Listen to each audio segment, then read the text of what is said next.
Hi, welcome back to Raunchy Reality Recaps. Now, in this video, we're going over Kroy Biermann and Kim Zolciak, or Zolciak, whatever. I still haven't pronounced her name right. But from last we heard, y'all know it's been going back and forth with the divorce. They were all, back in May, they filed for it. They said a whole bunch of nasty stuff about each other. And then they came back saying, we're going to work it out, We're going to take it to church and let the Lord figure it out. But, there's no helping them, and apparently they decided to divorce again, have the issue with the house. Apparently they're being forced to sell the house. It's listed for like $6 million now. And last we heard, Kim was saying that her and Kroy are still together and they don't need a divorce because they're still, doing the dirty together.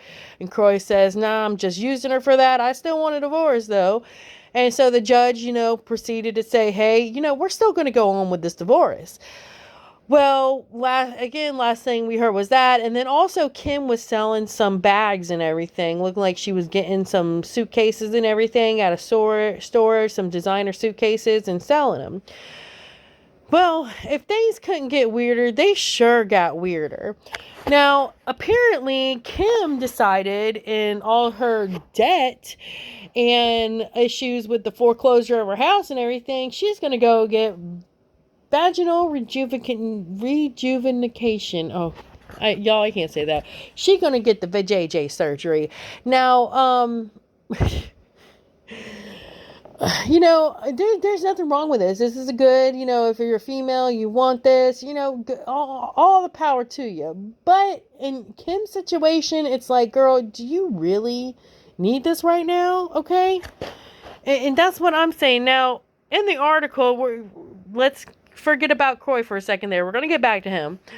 In the article, she said that that obviously I had 6 children. I had them all naturally.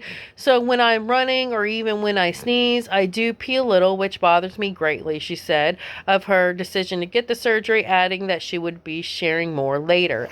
Now, I don't know if you had babies or not, but I mean, I had 6, but I mean, that's a common occurrence with a lot of people that have kids. Like, I could sit here and, girl, if I'm going to cough or sneeze, I better cross my legs. I know that ahead of time. If I'm going to cough, sneeze, I ain't even going to try to jump on a trampoline no more. I know my sister, she ended up, like, peeing herself when she jumped on a trampoline. She did have 5 kids, though, so, it might have been harder for her, but, I think a lot of people do that. Now, again, there's nothing wrong with that. If she wants to do that, that's fine. But like I said, girl, you have other stuff to be worrying about. I mean, if I had all this going on, divorce and everything, and all this debt, all this gambling debt, the house, everything that we know what's going on, the last thing I'd be worrying about if I'm going to pee myself when I sneeze. Time for a freaking pad down there or something for a little bit to hold it over. I just think your priorities are kind of, not in the right place right now. But hey, maybe that's why she pulled out the suitcases to sell them. Maybe she was selling them to get this surgery.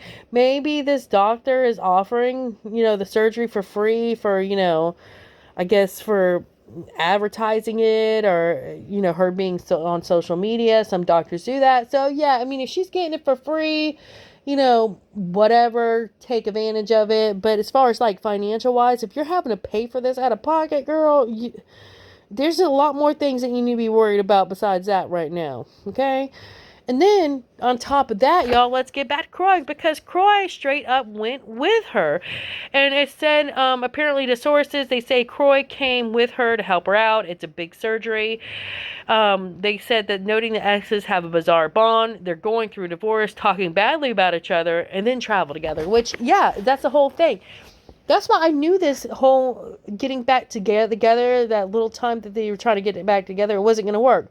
Because y'all done talked so much crap about each other. Now, it's one thing if you're sitting there talking crap about your spouse to, your spouse, y'all heated arguments, saying some things go down and everything. Y'all say some hurtful stuff or, you're talking crap about your spouse to your friend. That's one thing. But first of all, you telling everybody for the world to hear what you think your other partner is not doing good enough or doing bad, like saying Kroy, smokes the Mary Jane and shouldn't be around the kids, and then him saying that she has this gambling problem, don't watch the kids or don't spend no time with them. Like, they're throwing out mud, and they're not only doing that in the public because they're public figures, they're also doing it in court. So this is legal documents that's coming down on here. So if something comes up again with, let's say, your custody with let's just say if things go down, okay, and a third party questions both of their ability to parent, they're going to go back and see all this legal stuff that they had in legal documents. This is stuff that they put in there that they made claims against.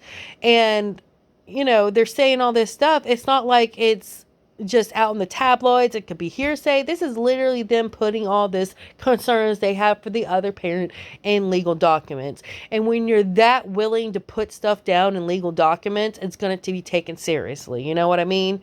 You can't just say, oh, I was just mad at him. I just made up stuff. Well, girl, you're going to be looking bad at that point. And for a second, they can't, they're going to take them seriously. If you're willing enough to put it in legal documents, they have to take it seriously. Sorry, I might have repeated myself on that part, but it's a huge mess, and I don't see this working out good for either of them. I just see all I see is it's just going to keep on getting worse and worse. So like, subscribe, and share to keep up with notifications for when, another video drops on them, because we all know what's going to happen. We all know we're going to hear more crap about them. I mean, who knows? They might end up getting together for another 3 weeks and going their separate ways again. At this point, who knows? For Kroy to be sitting there and going with her to help her out for a surgery that probably isn't that pertinent, I would say. Like, I can understand if she was, I don't know, had a heart issue and had to have heart surgery, or, she had emergency surgery, like something ruptured or something, or, she was diagnosed with a debilitating disease. I can understand him wanting, him, sucking it up, his issues, and, going to help her. But for this, I would have been like, girl, you just talked all that crap about me. You're trying to take custody of my kids, trying to get alimony from me, and you want me to go help you get your vagina redone? I mean, again, I'm a woman that does have that happen to. I straight up cough and I'll pee myself. But, girl, I wouldn't do it if I was in Kroy's shoe. I'd be like, girl, no, I'm not helping you fix your vagina for your next sugar daddy. I'm sorry. I'm not. It just blows my mind. It's kind of it's a little bit funny. It's just crazy. It really is. And y'all, that's all I got to talk about. If I keep on, I'm going to offend somebody. But y'all have a great day. Like, subscribe, and share. Definitely keep up with me, because there's going to be more information coming out about this. Definitely. So y'all have a great day. Bye.